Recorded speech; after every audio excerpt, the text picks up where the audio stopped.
Happy Friday, December 4th. Welcome to The Street Live. I'm Catherine Ross, and I am joined by Jim Cramer. Jim, all three indices, the Dow, the S&P, and the NASDAQ are firmly, somewhat in the green this morning. So what's your approach to this market?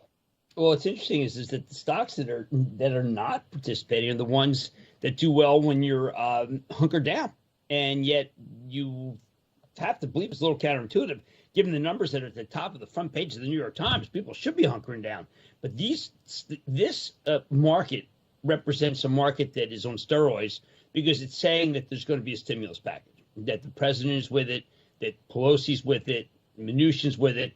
And so therefore McConnell has no choice but to be rolled by it. And the number from the unemployment, the non-farm payroll, totally justifies more stimulus.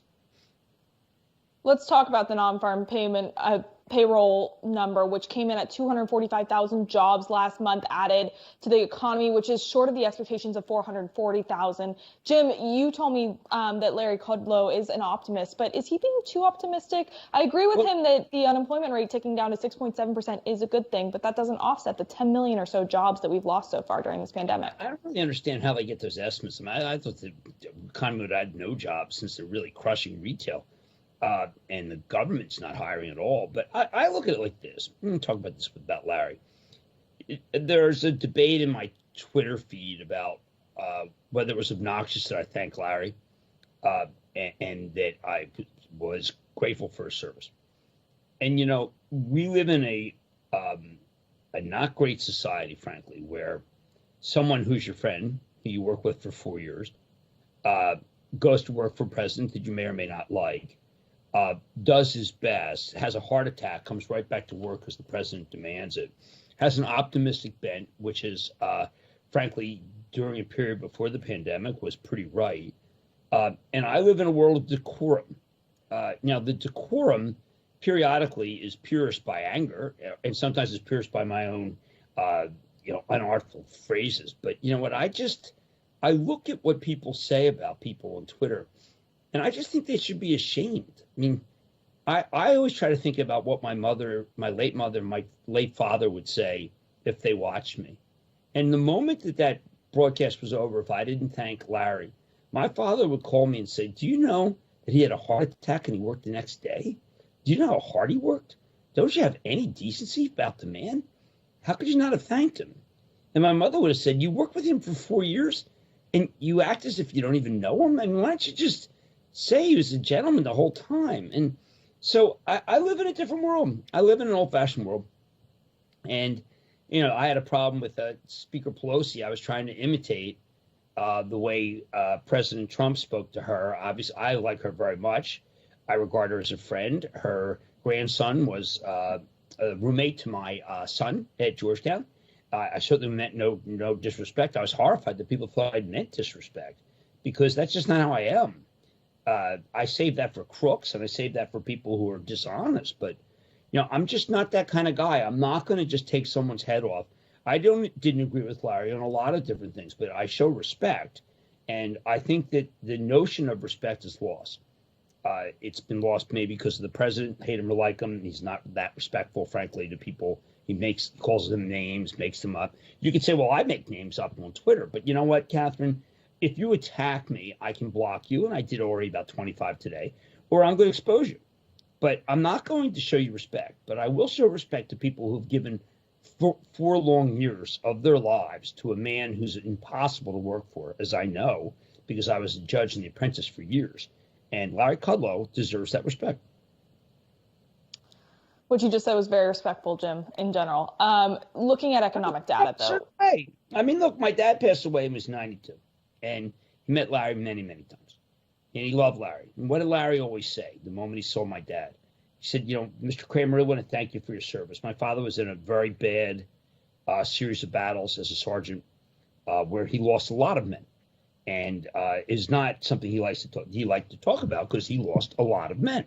But there's Larry saying thank you. And my father never thought to be thanked for what happened because he's a decorated veteran, but he never felt it was good because not everybody lived. And there's Larry saying the right thing. And he always said, my father would always say, Larry's a fine man.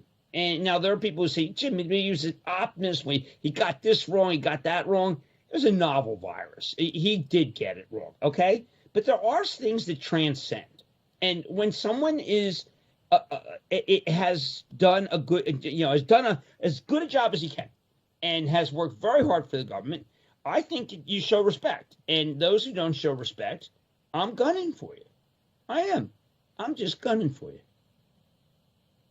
Jim, between the jobless claims that we got yesterday and the job report that we got today, I mean, the economic data just isn't showing a positive recovery as we've been wanting to see. We're at least seeing a slowdown. So looking at a stimulus package, Jim, I want to ask you what you personally want to see come from Capitol Hill. I want targeted stimulus. Here's Larry was right. I mean, all the industries that are being wrecked, but mostly small and medium-sized businesses that don't have the ability to take out tables at a restaurant, have social distancing in a small store, that can't afford the drop-off in revenues while their electricity and their workers' comp and their bill for their rent stays the same, so that they have far fewer revenues and they're going to close.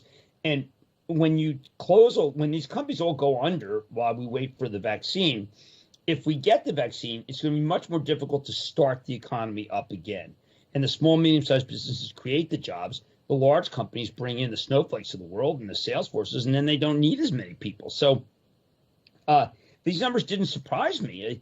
You have an Amazon holiday, and Amazon is hiring a lot of people, but they wipe out more jobs than they create. That's just the way it is. And I just feel like that I'm surprised there's people are afraid to go outside. And the people who aren't afraid to go outside and go to places that I would never go to, well, you know what? They get sick and then they're removed from the labor force. I mean, look at it. Man, we're talking about hundreds of thousands of people now that are getting removed from the labor force because they're sick. And it doesn't matter whether they're in the NCAA, it doesn't matter the NFL or the people, your next door neighbor. But these people ain't looking for a job and they're not working. They're sick. Jim, what you just said about the vaccine, I mean, yesterday we heard from the Wall Street Journal that Pfizer is cutting its vaccine rollout target due to issues with raw materials. And that just means that we might be waiting a little bit longer for the average American to get a vaccine. And you tweeted out yesterday your disappointment. But what does this mean for the unstoppable optimism that we've seen in this market so far? Well, it pushes it out. I mean, in that way, some people say it delays it. And that therefore it's better because there's so many stocks that have been doing well in anticipation. They'll probably go down once you get the vaccine. That's not counterintuitive. That is the way the market tends to work. But on the Pfizer, there were people who said, listen, it really wasn't, there was really no news. They said in November they're going to cut it back. And why I think that there was some sort of transmission of the news incorrectly is that Pfizer's going to be rolling out the United Kingdom and they're going to be doing millions. So therefore, you had to think maybe they had many more millions than they've been saying because they wouldn't give so many to the UK and have so little to the US. But it does seem like that's the case. I also want to find out about the hacking. It sounds like there was some hacking in an article in the New York Times. So it is difficult to try to assess exactly where Pfizer is, where Moderna is. But this market is saying, don't worry. What's going to happen is we're going to protect people until we get the vaccine, which is why you have so many stocks that are doing so well today. Jim, last night on Mad Money, you focused on SPACs and electric vehicles. So what kind of homework do our investors watching need to do before even thinking about putting money into the EV sector? Ben Stoto and Ben Stoto's done an unbelievable job. And most of these things are just impenetrable, but we liked this one. The Luminar, we liked that because we really believe in LiDAR. We had that young fellow on TV yesterday. The one we did yesterday, the one that we focused on yesterday was CIIG Merger Corp, joining forces with Arrival. And this made a lot of sense because Arrival is a real company with $1.2 billion in orders. And I think that CIG is very, very good. Now, you have to buy some. They trade very there are a lot of stocks that don't trade the way they should. When I say that, what I mean is that like the supply doesn't seem to appear, and the buyers are so voracious they don't wait for the supply. So you'll see stocks go way up very quickly, and you say, I missed that one. But yeah, sometimes that does happen. It's just there's not a lot of supply, whether you're talking about CIIG or whether you're talking about Caterpillar up 5. I mean, there's just not There are no sellers, for heaven's sake. People don't want to sell Micron at 73. They want to sell at 40, but not at 73. And for those who don't know, Ben Stoto is a research analyst for Mad Money. He is very smart, as Jim attested. Jim, I want to speak to you about your interview with Mary Dillon of ULTA this morning. Now, you have been banging the drums about maskne, which is a very real thing, and I'm sure that all of us watching have been suffering from this a little bit. But right? Jim, what did you think of ULTA as a stock, and when would you buy it? Okay, look, I think that ULTA is a buy right here, and I'll tell you why. ULTA is a company that is going to get to the promised land. They are going to survive and thrive because of their 31 million people who are in the royalty ultimate club. But the stock's down. This is a great opportunity, and the reason why it's a great opportunity is because it's very hard to find a stock that will do as well as ULTA when we get the economy opening up. And the reason why is that they're going to be rolled out in all the targets. And that is going to be such a great deal for ULTA. They're going to do a huge amount of business. And it's like how much business Ford did in JCPenney, even though JCPenney was failing. So you're going to get the target. You got the newness of products. You've got the rewards club, where they use a lot of great digitizing to figure out who should be able to which customers to focus on. And next thing you know, you got a stock that finally is, a stock that's down 25 points from its high that is shouldn't be down at all. It was a very, very good quarter.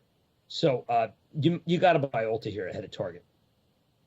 And on Thursday, Jim, we also heard from Warner Bros., which made the announcement that they're going to release their movies on HBO Max, as well as in theaters. Now, is this going to be a black cloud over the already hurting theater stocks? Yeah, it's devastating. I hate these stocks. I just hate them. I've hated them for some time. This is a death knell for these guys because, what's happened is, ATT, they're like, this isn't in, ATT's up. And it's very interesting because I thought it would bring out value because it'll make it more like, they have a Netflix stream. But I think that I think there's two kinds of people about this pandemic. There's the people who think it's just the flu. I urge them to talk to any of my friends or my daughter because there's no flu like this one. And then there are people who recognize that it's something that they just can't afford to catch. The place that, when you try to come up with places that are the worst, movie theaters. They're bars, movie theaters. These are like, I don't care if you clean the seats. I don't care if you're socially distant. There's a viral load that builds up. We have this woman, Dr. Prather, who's part of my mask challenge, which is, xprize.org/mask, who talks about the viral load. And the viral load is on a ship, viral load is in a store, and viral load is in a movie theater. And I just don't think you can go to those places.